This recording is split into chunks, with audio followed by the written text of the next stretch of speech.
¿El verdadero Ed Gein?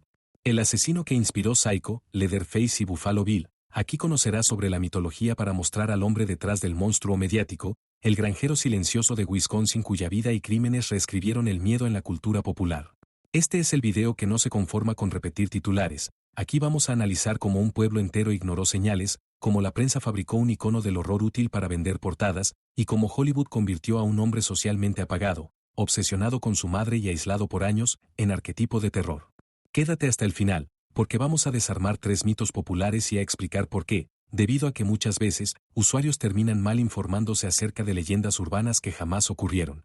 Empecemos por el nombre que nunca aparece sin adjetivos. Edward Theodore Gein, nacido en 1906 en La Crosse, Wisconsin, criado por un padre alcohólico ausente, sobre todo, por una madre profundamente dominante, con un discurso moralista extremo y una visión del mundo donde el deseo era pecado y la mujer era tentación.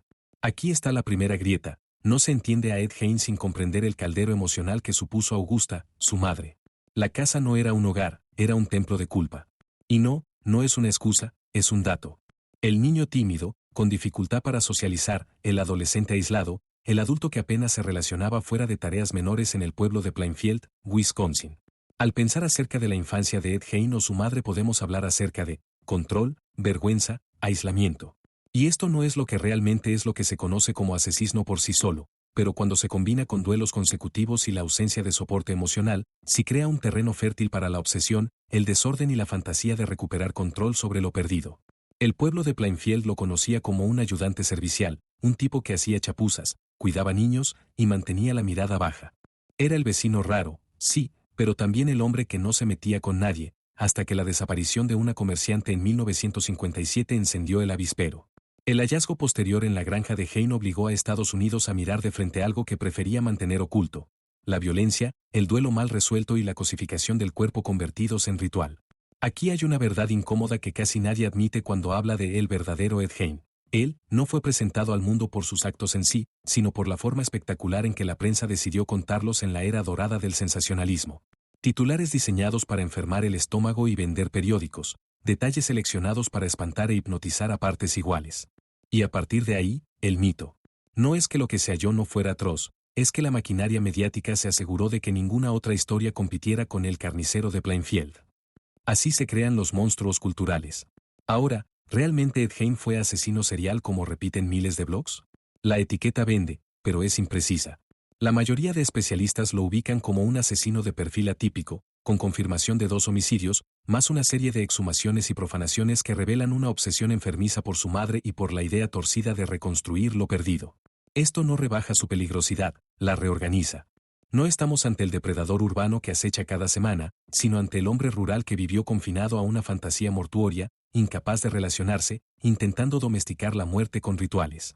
El público quiere números para horrorizarse, el caso Gein ofrece otra cosa: el retrato de una mente en espiral, sin contención, que encontró en la soledad el eco que necesitaba.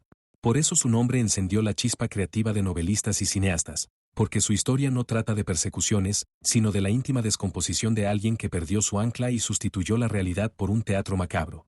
No podemos ignorar el momento cultural: años 50, Estados Unidos posguerra, el sueño doméstico de suburbios blancos y sonrisas en el porche, una nueva prosperidad que prometía orden y limpieza moral. En ese paisaje, que un granjero silencioso llevara dentro el germen de un ritual inimaginable era una bofetada a la narrativa de país impecable. El caso fue impactante para una sociedad que necesitaba asustarse de algo más que la amenaza externa. De pronto, el monstruo no era el enemigo geopolítico, era el vecino callado. Y aquí la polémica crece: no fue solo el horror lo que nos obsesionó, fue el hecho de que el horror vivía con nosotros, iba a ferias benéficas, sonreía con timidez. Es decir, si buscamos en Internet Ed Gein Estados Unidos años 50, entenderás por qué el relato se volvió irresistible. A la pesadilla se sumaba la traición del ideal. Quitemos la niebla del cine. ¿Por qué Psycho, Texas Chainsaw Massacre y Silence of the Lambs lo citan indirectamente? Porque los creadores no necesitaban copiar hechos, necesitaban un arquetipo emocional: el hijo dominado por la madre que no puede soltarla, el cazador de pieles que reduce a la persona a objeto, el hombre que intenta convertirse en quien no puede ser. Ed Gein fue la cantera, los guionistas tallaron estatuas distintas. Y aquí un punto crucial: confundir ficción con cronología real es el error que cometen la mayoría de canales sensacionalistas. Entonces Hein no fue un asesino a escala industrial, tampoco protagonizó persecuciones con motosierras o comparado con un Aníbal Lecter con modales de salón. La verdad es menos cinematográfica y más perturbadora, un adulto dañado, aislado, que convirtió su granja en escenario de un duelo eterno con su madre muerta. Y esa verdad, precisamente porque es pequeña y triste, nos pone más nerviosos que cualquier slasher. La pregunta que divide a criminólogos y moralistas es si Hein nace o se hace. ¿Es el producto de una infancia coercitiva, de una religiosidad asfixiante y un aislamiento crónico, o un agente autónomo del mal que habría florecido igual en un ambiente sano? La respuesta honesta es incómoda, ambos factores coexisten. La estructura de personalidad ya traía fragilidades, pero sin ese entorno de control, de vergüenza, de inconexión social, quizá jamás habría pasado del pensamiento a la acción.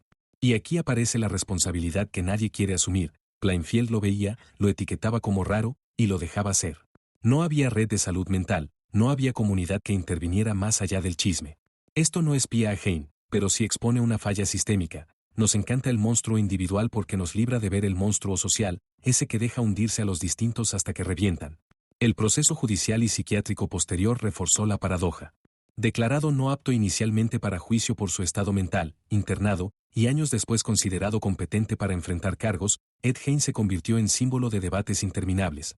¿Castigo o tratamiento? Los extremos siempre encontrarán confirmación a su juicio previo, pero el expediente sugiere lo que la realidad suele gritar y nadie quiere oír. ¿Hubo desorden mental? Sí. ¿Hubo responsabilidad penal? También.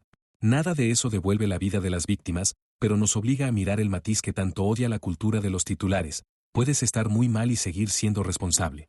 Esta tensión explica por qué el nombre Ed Hein despierta morbo inagotable. Y mientras tanto, la granja. Ese espacio convertido en metáfora de la psique rota, esa casa donde el duelo se pudrió y se convirtió en ritual, ese lugar que el Estado decidió destruir tras el hallazgo para evitar peregrinaciones macabras y lucrativas.